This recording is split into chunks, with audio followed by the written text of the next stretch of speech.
Halo, assalamualaikum. Assalamualaikum warahmatullahi wabarakatuh. Sahabat Muslim dimanapun berada, syukur alhamdulillah kita sekarang sudah memasuki Idul Fitri hari yang kedua. Nah, teman-teman, tentu saja kita bersyukur ya, sebulan penuh kita dapat melakukan ibadah puasa. Semoga puasa kita diterima oleh Allah Subhanahu wa taala. Suasana lebaran di sini kemarin sih ya yang lumayan agak seru, tapi ya sama tetangga aja lah. Karena di era pandemi ini ya kita ngikutin apa yang diimbau oleh pemerintah, tentu saja melalui kajian ya, melarang sesuatu itu. Nah, jadi kita kemarin lebarannya sama tetangga-tetangga aja yang teman-teman deket di sini. Tapi ini kangen sama yang di tempat jauh, kita bisa melakukan online nih. Ya, lebaran ketupat memang agak beda ketupat. Rasa lebaran ketupat di Jawa sama di Jakarta atau di Bogor ya. Saya posisinya di Bogor ini. Kalau lebaran ketupat di mana di Jawa itu biasanya nanti seminggu setelah lebaran Idul Fitri. Nah, kalau di sini lebaran ketupatannya ya lebaran Idul Fitri itu kemarin udah masak ketupat. Nah, sebenarnya ketupat itu apa sih? Jadi ketupat itu menurut saya itu kan piwulang ya, sebuah tradisi yang sebuah ajaran yang kemudian dijadikan amalan tradisi sehingga mengikat dengan kegiatan masyarakat. Itu keren itu. Dan saya ingat dari bacaan itu ya dari Sunan Kalijaga. Dia memang budayawan ya. Beliau ini santrinya Syarif Maulana Mahdum Ibrahim. Jadi muridnya Sunan Bonang. Jadi yang juga termasuk bagian dari Wali Songo. Jadi kupat itu sekarang setiap lebaran ya dinamakan lebaran ketupat juga. Dan itu sudah menjadi budaya tradisi keislaman senusantara. Jadi dan itulah yang mungkin agak berbeda. Kalau di Timur Tengah nggak ada lebaran ketupat. Idul Fitri ya Idul Fitri saja. Nah, ketupat itu dari kata kupat. Ada 3 perspektif makna. Yang pertama itu kupat, artinya adalah singkatan dari waktu dan tempat. Maksudnya apa? Maksudnya adalah kita dimanapun harus selalu ingat waktu dan tempat. Ya, kita ini selama puasa sudah berpuasa sebulan penuh, yang tujuannya adalah la'allakum tattaqun, supaya kita digolongkan orang-orang yang bertakwa kepada Allah Subhanahu wa taala. Maka bagaimana caranya? Setiap waktu, setiap tempat, dimanapun kita berada, harus selalu ingat Allah, harus bertakwa. Jadi ittaqullah haqqa tuqatih, bertakwalah kepada Allah dengan yang sesungguh-sungguhnya.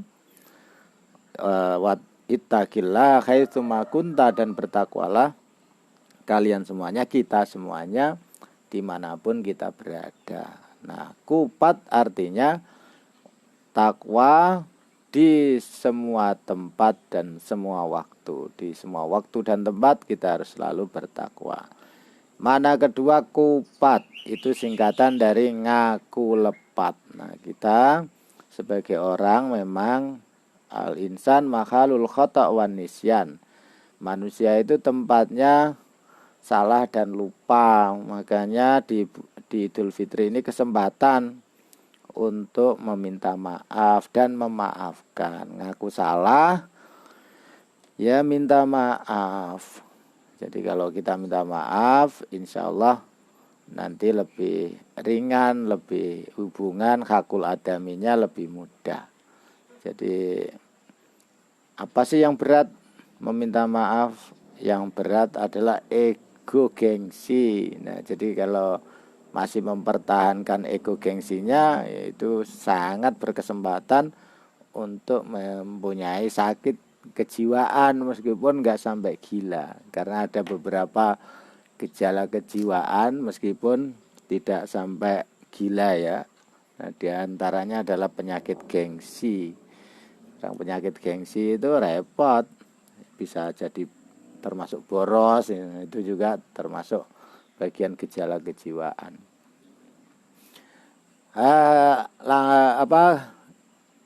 Kupat yang ketiga, saya nggak bahas soal psikologi ya, nanti di tema yang lain aja. Ini karena suasana santai juga, nggak usah yang serius-serius amat ngobrolnya. Ini hanya untuk ngobatin kangen aja. Jadi kupat yang ketiga adalah laku papat. Jadi laku bukan jualan, laku bukan. Laku itu perilaku. Jadi kupat itu kan segi 4. Maka di situ ada 4 pojok. 4 pojok itu ada perilaku setiap sudut. Nah, sudut yang pertama, kadang orang memaknai yang lebih serius, 4 sudut itu adalah syariat, kemudian hakikat, tarekat, dan ma'rifat.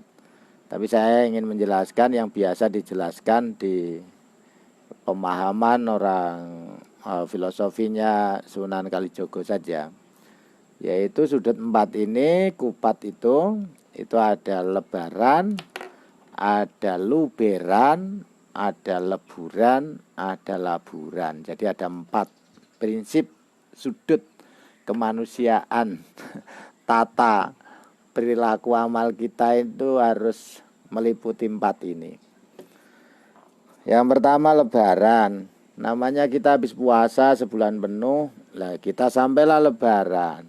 Lebaran ini kita lebar, jadi bebas kembali untuk dibolehkan makan, minum, ya yang tadinya sebelum puasa halal, kemudian di bulan Ramadan jadi haram, makan minum tidak dibolehkan.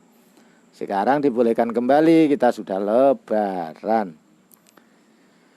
Nah, kemudian setelah lebaran ini, tentu juga lebaran ini kita sudah melalui beberapa fase ya. Kenapa kita sudah lebaran? Bukan hanya sekedar bebas kembali makan dan minum, dan kita juga berharap lebaran itu betul-betul dibebaskan oleh Allah Subhanahu wa taala dari dosa.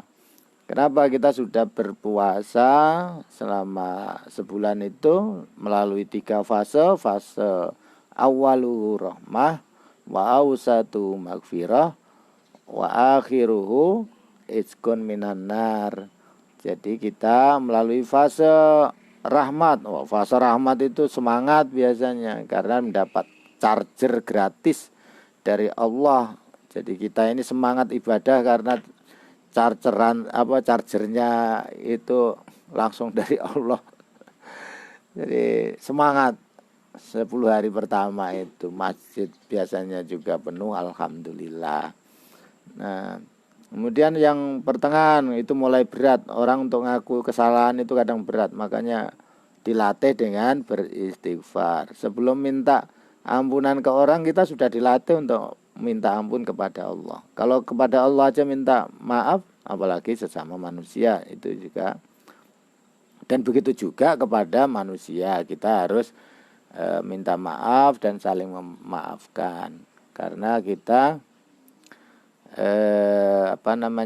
di lebaran itu tadi ngaku lepat, ngaku salah, ngaku salah dengan yang lain, maka harus saling membebaskan dosanya orang lain, memaafkan dosanya orang lain. Begitu juga kita yang salah, ya minta maaf, karena manusia makhluk khata' wa nisyan. Seringkali manusia itu menjadi tempatnya salah dan lupa.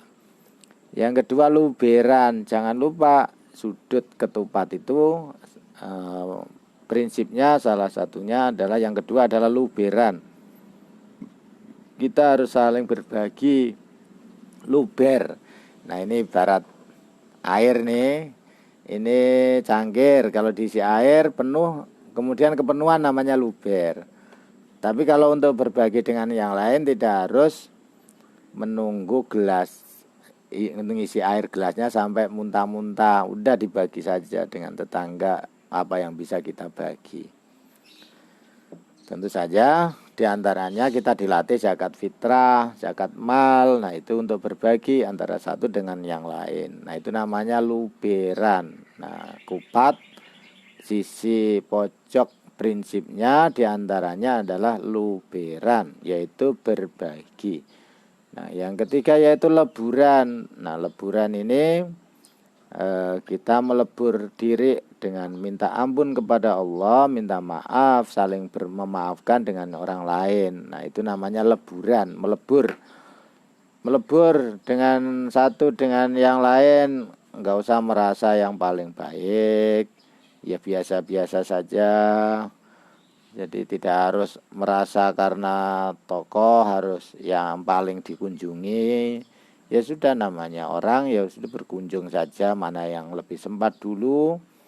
Maka mana yang punya waktu dulu, ya sudah, ayo segera berkunjung ke sana saudara, tetangga. Tapi ini di era pandemi tentu saja harus dibarengi protokol kesehatan. Jangan sampai kita datang ke rumah tetangga saudara justru membawa penyakit. Maka kondisikan diri kita ini fit, betul-betul sehat, jadi tidak menyebarkan penyakit kepada orang lain.